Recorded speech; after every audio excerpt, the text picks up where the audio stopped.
What's going on, music fans of the internet? Welcome back to last week's album. I'm Derek, And I'm Kevin.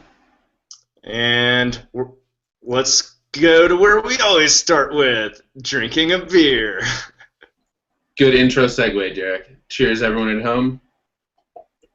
I was going to mention something about us talking about good music, but we're mostly just drinking beer, so I figured let's just get to that. But for this week, the good music we have been listening to and want to share with everyone watching at home or on the road, not driving, is Kins, the self-titled release by Kins. And the band's website describes Kins as a UK-based guitar pop quartet who specialize in the sound of doubt, detachment, and muted aggression. And I thought their description of them being a quartet was really interesting because then the band's website only listed 3 members, Thomas Savage, Alex Knight, and Rob Walters. And I was like, man, that's kind of passive-aggressive, or they're just the world's first 3-person quartet. Yes, Derek. It might have been an older description of them as a quartet. I believe they had a female playing some lead guitar. Her name was Jackie something, but I'm not sure what's happened. But I think now they're a trio, so maybe they just need to update that bio. Or they are indeed the world's first 3-person quartet, whatever that means. Yeah, I like that sound a lot better, and it just adds some mystique, if you will. As I might have mentioned earlier, this is their debut full-length. They've released a handful of EPs going back to 2011, I believe. So this is the first full-length from them. So let's jump to Sounds Like. So, Kevin, tell us, what do you think Kins sounds like? All right, Derek. I think Kins sounds like Radiohead and Alt-J jamming together on an island down under. They are, after all, originally from Australia. What do you think they sound like? Kevin, I have 2 bands kind of in my sounds like, a little bit different, but maybe of the same vibe here. I think Kins sounds like Death Cab for Cutie mixed with My Morning Jacket, fronted by a posthumous Nick Drake.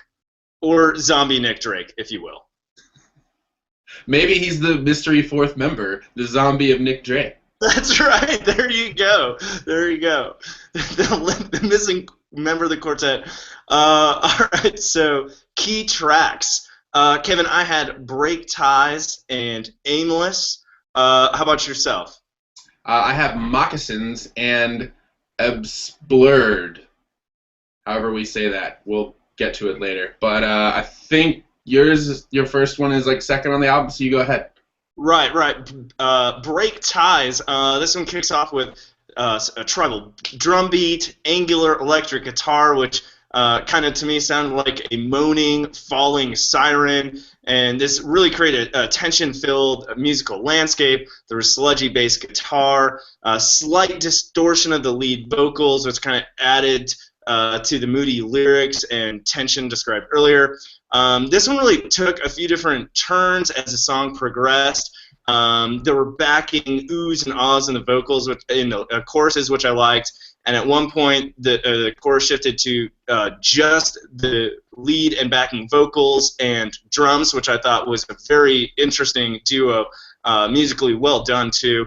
Track fades into what seems to be apparent endings at times, which is then only interrupted by bass drum blast and this moaning guitar riff, subtle synth chords, and later on additional guitar lines came in, which really added to the size of the sound, creating just really large militaristic type feel. Level percussion changed throughout. As I mentioned, the drums really played a big part in this song, and at parts where it became softer, the drums fell in line to subtle drumstick tapping, which I thought was a really unique touch. All this tension really matched the lyrics well, which, as inferred by the title Breaking Ties, refers to relationships ending, oftentimes ugly. Overall, I was just really intrigued by the way this track transformed itself while maintaining, honing on the same melody, Just a lot of really good things going on here early on. Grabbed my attention from the start. Yeah, Derek, I enjoyed that song as well, and you touched on a couple of themes there that I thought sort of weave throughout the album, and that is multiple instruments kind of riffing on the same melody, and then stretching one melody to almost an entire song sometimes, which is something, like you said, they do very well. So keep an ear out for that as you're listening, guys. My key track, first one anyway, is called Moccasins, which is misspelled, as is my other key track. Not sure why. Who knows? But I dig it as a song. It's got this really grooving bass line, really popping drums playing in unison.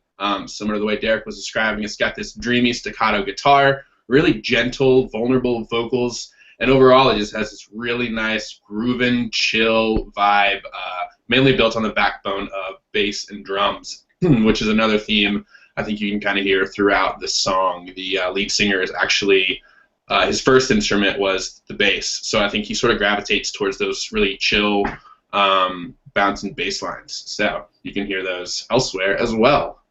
Derek, what was your second key track? Kevin, my next key track is Aimless. This one's kind of later on in the album. It opens with a few clicks of a hi-hat and then just gives way to waves of soft, hazy guitar chords, horns, synths, just a really drastically different sound than what kind of came earlier on the album. There's organ-like synth keys. As Kevin alluded to earlier, there's still a large presence of drums and bass, harmonized backing vocals here. Overall, I was struck by the very unorthodox structure, which really facilitated this kind of stream of conscious style lyrics, which when you take a step back and realize the song track title is Aimless, this really makes a lot of sense. And then it ultimately gives way to just this spacey jam where they really hone in on one kind of melody, this time featuring bass guitar, a lot of layered guitars, one really prominent synth hook, just a really interesting track here. The lyrics were really solid as well, even if it was somewhat meandering, if you will. But once again, a lot of really good things happening here. Yeah, meandering is another theme I would say you see throughout the album, Derek. There's not a whole lot of conventional song structure. They feel more like almost aimless jam sessions or something like that. And then there are other tracks where they immediately turn on a dime and know exactly where they're going. So it's not always meandering, but definitely in different directions at all times. So my second key track is called Absblurd, which is some sort of riff on the word absurd. Maybe it's absurd and blurred. I don't know. But I like it because it's got these rickety drums, pretty guitars, humming synths, and borderline falsetto vocals. And it builds really cinematically right around the 4-minute mark with these drum flourishes and ever-expanding synths. And again, the prodding bass line. So really, really good closeout track that doesn't, it's not a throwaway for them. They close out the album really well with this song. So that's why I dig it. Best lyric here? All right, so let's go to best lyric. I think I'll jump in first. Your mind comes from Aimless, and this lyric, I guess I like just to, as a segue beforehand, because it was like almost a complete opposite of how the band described itself, as being very dark and all that. But my best lyric is, "Call out those of you that don't know. There's light in every dance floor." Just very simple, very reflective, optimistic, and almost in a band that, based on their self-description, you wouldn't really expect any optimism from. But there it is, and I really dug it. Yeah, my best lyric, Derek, is actually from Post-Tropical Storm, which is a fun coincidence considering we reviewed Post-Tropical by James Vincent McMorrow. Shameless plug. But the line goes, "Reality, I don't think it's for me.